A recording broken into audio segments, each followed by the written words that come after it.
ਅੰਮ੍ਰਿਤਸਰ ਦੀ ਸਬਜ਼ੀ ਮੰਡੀ ਵਿੱਚ, ਫਿਰ ਉਸ ਤੋਂ ਬਾਅਦ ਅੰਮ੍ਰਿਤਸਰ ਦੀ ਗਲੀਆਂ ਵਿੱਚ ਅੱਜ ਕੱਲ੍ਹ ਅਮਰੀਕਨ ਕੁਆਲਿਟੀ ਦੱਸ ਕੇ ਇੱਕ ਸਵੀਟ ਕੌਰਨ ਯਾਨੀ ਕਿ ਛੱਲੀ ਉਬਾਲ ਕੇ ਮਸਾਲੇ ਲਾ ਕੇ ਵਿਕ ਰਹੀ ਹੈ।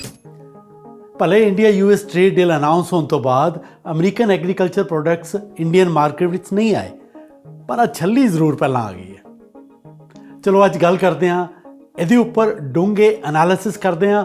ਵਾਈਟ ਹਾਊਸ ਨੇ ਫੈਕਟ ਸ਼ੀਟ ਰਿਵਾਈਜ਼ ਕੀਤੀ ਹੈ ਔਰ ਇਹਦੇ ਕੀ ਮਾਇਨੇ ਨੇ। ਵੈਲਕਮ ਟੂ ਮਾਈ ਵਲੌਗ ਔਰ ਮੈਂ ਹਾਂ ਰਵਿੰਦਰ ਸਿੰਘ ਰੋਬਿਨ।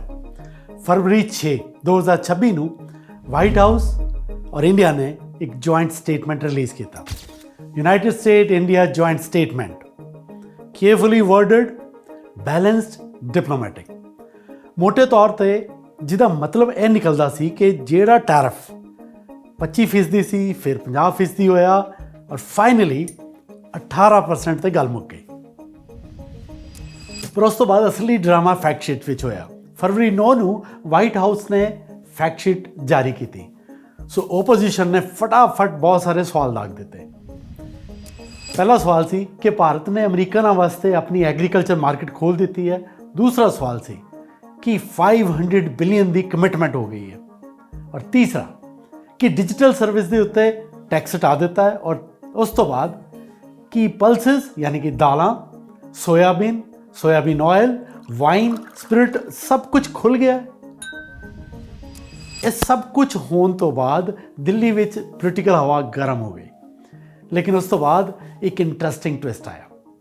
ਇੱਕ ਦਿਨ ਬਾਅਦ ਹੀ, ਫੈਕਟ ਸ਼ੀਟ ਤੋਂ ਬਾਅਦ ਇੱਕ ਦਿਨ ਬਾਅਦ ਹੀ ਵਾਈਟ ਹਾਊਸ ਨੇ ਆਪਣਾ ਫੈਕਟ ਸ਼ੀਟ ਕੁਆਇਟਲੀ ਰਿਵਾਈਜ਼ ਕਰ ਦਿੱਤਾ। ਹੁਣ ਕਮਿਟਡ ਚੇਂਜ ਹੋ ਗਿਆ two intents to buy, policies delete ਹੋ ਗਈਆਂ, ਐਗਰੀਕਲਚਰ ਰੈਫਰੈਂਸਿਸ ਪਰਚੇਜ਼ ਲਿਸਟ ਤੋਂ ਹੀ ਹਟਾ ਦਿੱਤੀ ਗਈ ਔਰ ਡਿਜੀਟਲ ਟੈਕਸਿਸ ਦੀ ਲਾਈਨ ਹੀ ਗਾਇਬ ਹੈ।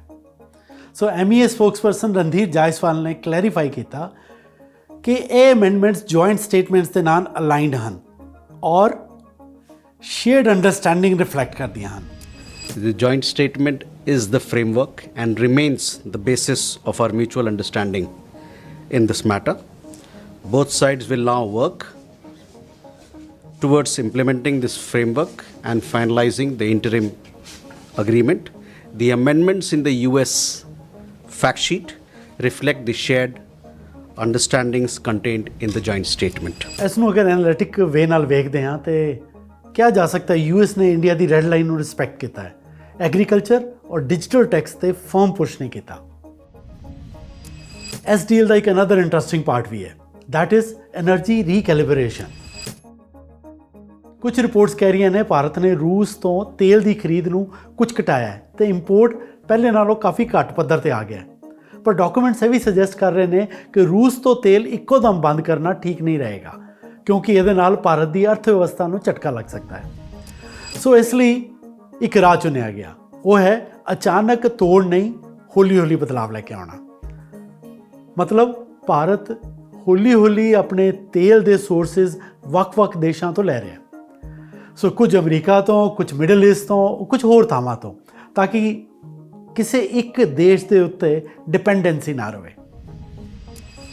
ਸੋ ਇਹ ਆਈਡੀਓਲੋਜੀਕਲ ਸ਼ਿਫਟ ਨਹੀਂ ਹੈ, ਮਾਈਕਰੋ ਇਕਨੋਮਿਕ ਮੈਨੇਜਮੈਂਟ ਹੈ। ਸੋ ਫਾਈਨਲੀ ਇੱਥੇ ਮੈਂ ਗੱਲ ਕਲੀਅਰ ਕਰਨਾ ਚਾਹਾਂਗਾ ਕਿ ਜਿਹੜੀ ਇਹ ਇੰਡੀਆ US ਟ੍ਰੇਡ ਡੀਲ ਹੈ, ਹੂ ਵੋਨ ਵਾਲੀ ਡਿਬੇਟ ਨਹੀਂ ਹੈ। ਇਹ ਇੱਕ ਸਟ੍ਰੈਟੇਜਿਕ ਡਰਿਫਟ ਹਾਲਟ ਕਰਨ ਦੀ ਕੋਸ਼ਿਸ਼ ਕੀਤੀ ਜਾ ਰਹੀ ਹੈ।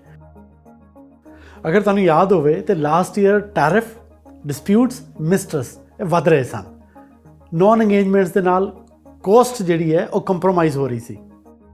ਸੋ ਇਹ ਡੀਲ ਫ੍ਰੀ ਟ੍ਰੇਡ ਐਗਰੀਮੈਂਟ ਯਾਨੀ ਕਿ ਫੁੱਲ FTA ਵੀ ਨਹੀਂ ਹੈ।